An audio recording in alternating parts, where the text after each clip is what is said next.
As much as I like Pachelbel's Canon in D, and many of you probably as well, Johann Pachelbel was much more than the composer of his canon alone. With over 500 works that are assigned to Pachelbel, it's obvious that reducing this composer to his canon alone is doing him much injustice.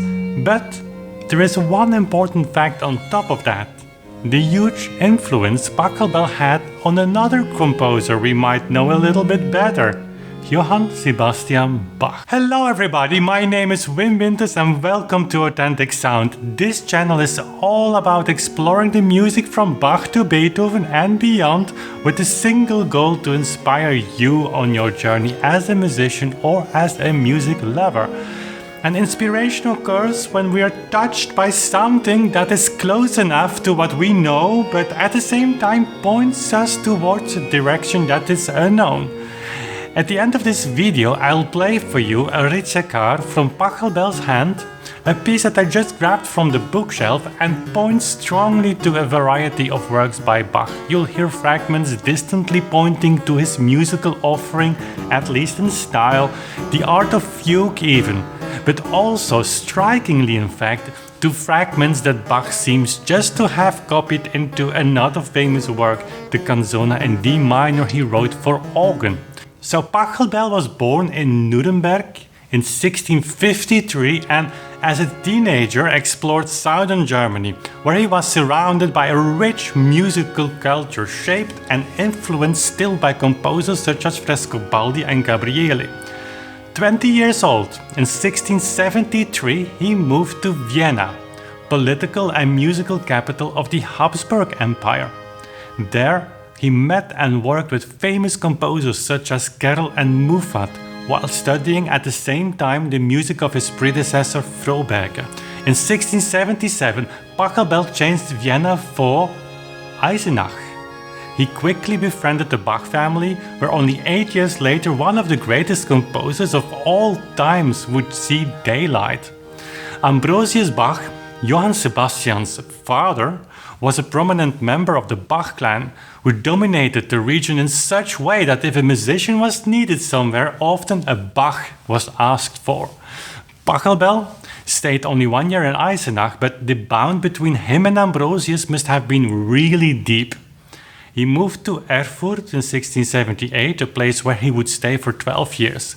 But still, Johann Pachelbel became godfather to Johann Juditha Bach, Sebastian's sister, and taught Johann Christoph Bach, Sebastian's elder brother. Johann Christoph Bach studied with Pachelbel in Erfurt from 1686 to 1689. When he married in 1694, it is documented that Pachelbel was present on his wedding, for which occasion he composed the music that he most probably has performed himself. Chances are big that young Sebastian was present the only time Pachelbel and he have met. 1694 is an important date for Sebastian, but for a worse reason than this. His mother passed away on the 3rd of May of that year, and soon after, on February 20, 1695, his father, aged 50, would follow his wife to the grave. Johann Christoph, just married with the first child of barely 1 year, would take Sebastian in-house. It is certain that Johann Sebastian received an excellent musical training from his brother. It is not difficult either to imagine that much of what Pachelbel had taught Christoph was passed on to his younger brother. Concrete information of what exactly young Sebastian studied and played at this time is lost forever. However, the music book from another Pachelbel student, Johann Valentin Eccles, who studied in the same time as Christoph with Pachelbel, still exists. And in that manuscript, we find pieces from Pachelbel, preludes, fugues, fantasies, capriccios, suites and chorals, as well as pieces from Froberger, Johann Caspar Kerll, Johann Krieger, Guillaume Gabriel Niver, and others. It's probably a similar book from which the Bach necrology speaks, We all know the story of young Sebastian desperately wanting to play from his older brother's music book, with works by exactly Froberger, Carol, Pachelbel, the same names as are in the Eccles manuscript. Access to that book was forbidden by Christoph, so young Sebastian secretly went down at night each night for 6 long months, copying that book. At the end he was caught by Christoph, who took it away from him. Christoph Wolff, in his famous Bach biography, suggests that Christoph might have had nothing against his brother playing from that manuscript, but copying diminished the value of the book, for which he himself had to pay for while studying with Pachelbel. Sebastian Bach later destroyed most, if not all, of his younger works, but in a manuscript called the Neumeister collection, 38 pieces are found, of which some belong undoubtedly to young Sebastian. 38 choral preludes, total 25 written before 1700. And their style is closely related to Pachelbel, Christoph and Michael Bach. It might be a topic for a future video to dive into this. That manuscript only shows us the deep influence Pachelbel had on Bach, because of the quality of the Nuremberg master displayed in his compositions, partly as well because of the close relationship Pachelbel had and kept with the Bach family. Only that aspect should give him a higher musical status than he has today. Before I leave you with the complete Ricercar as a musical illustration for this video, we cannot end without mentioning the Hexachordum Apollinis, published in 1699. This bundle of 6 arias with variations is to be considered as one of the highlights of Pachelbel's oeuvre for keyboard. One of the surprising elements here is that Pachelbel dedicated the Hexachordum to Tobias Richter and a today still really famous name, Dietrich Buxtehude, the famous organist of the Marienkirche in Lübeck. Pachelbel expresses in his foreword the wish that his son one day would study with the 2 masters, something we don't know if that ever happened. But we all know the story of still young and ambitious Sebastian, leaving Arnstadt to stay a while with the Lübeck master, a stay that turned out to be much longer than allowed. Bach was just 20 when he would return to Arnstadt, but it is highly possible, if not certain, that the Hexachordum Apollinis, probably even a copy of the edition signed by the Nuremberg master, was played and discussed in long winter evenings that young Bach and old Buxtehude spent around the keyboard.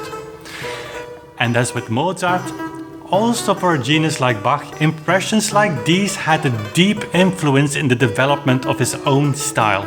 So yes, Pachelbel so much more than only the composer of the canon in D.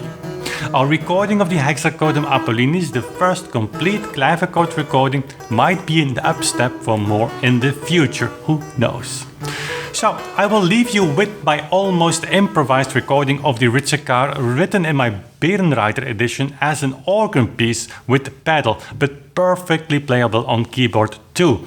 But before I do so, I'd like to thank you all for watching, and if you have questions or want to share some additional thoughts to the topic of this video, please leave them in the comment section below.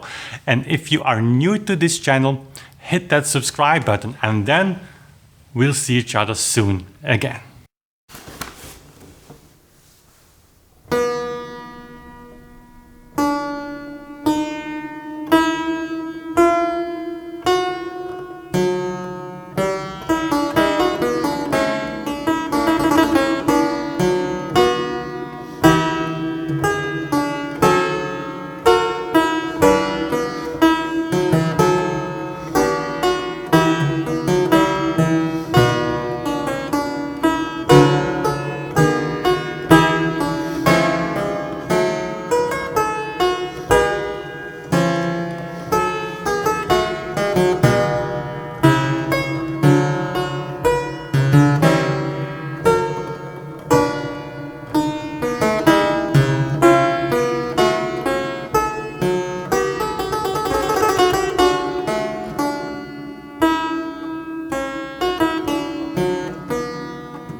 Okay, that was it. Thanks for watching. See you next time. Bye.